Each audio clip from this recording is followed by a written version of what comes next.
అందరికీ నమస్కారం. తిరుప్పావై 11వ పాసురం తాత్పర్యం.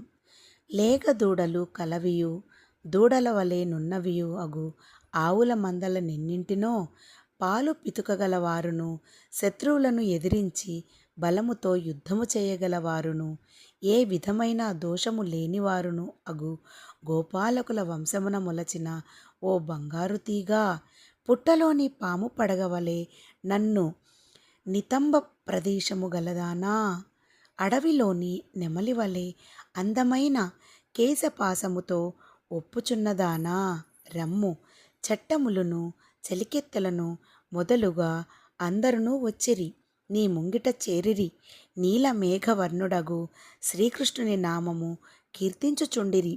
కీర్తించుచున్నను నీవు ఉలకక పలుకువ ఉన్నావేమి, ఓ సంపన్నురాలా నీ నిద్రకు అర్థమేమో తెలుపుము.